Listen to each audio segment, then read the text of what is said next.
ಇನ್ನು ಸುಹಾಸ್ ಶೆಟ್ಟಿ ಹತ್ಯೆ ಕೇಸನ್ನ ಎನ್ಐಎಗೆ ಕೊಟ್ಟಿದ್ದು ಸ್ವಾಗತ ಅಂತ ಟಿವಿ9ಗೆ ವಿಪಕ್ಷ ನಾಯಕ ಅಶೋಕ್ ಹೇಳಿದ್ದಾರೆ. ಸುಹಾಸ್ ಶೆಟ್ಟಿ ಪ್ರಕರಣ ಏನಿದೆ ಹತ್ಯೆ ಕೇಸ್ ಅದನ್ನ ಎನ್ಐಎಗೆ ಕೊಟ್ಟಿದ್ದು ಸ್ವಾಗತ. ಯಾಕಂದ್ರೆ ಇದರಲ್ಲಿ ಕರಾವಳಿಗೆ ಕೇರಳದವರು PFನವರು ಬಂದು ಸೇರ್ತಿದ್ದಾರೆ, ಕೋಮು ಗಲಭೆ ಉಂಟಾಗುವಂತ ಕೆಲಸ ಮಾಡ್ತಿದ್ದಾರೆ ಅಂತ ಹೇಳಿದ್ದಾರೆ. ಸ್ವಾಗತ ಮಾಡ್ತೀನಿ. ನಾವು ಕೂಡ ಆ ಘಟನೆ ನಡೆದಂಥ ಕೊಲೆ ಸಂದರ್ಭದಲ್ಲಿ ನಾವು ಭೇಟಿ ಮಾಡಿದ್ದೆ.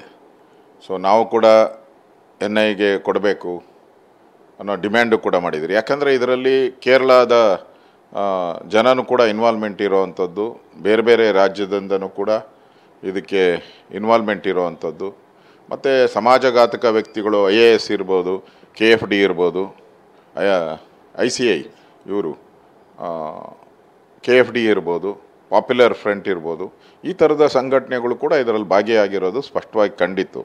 ಅದಕ್ಕೋಸ್ಕರ ಇದಕ್ಕೆ NIA ಕೊಡಬೇಕು ಅಂಥೇಳಿ ನಾನು ಡಿಮ್ಯಾಂಡ್ ಮಾಡಿದ್ರಿ.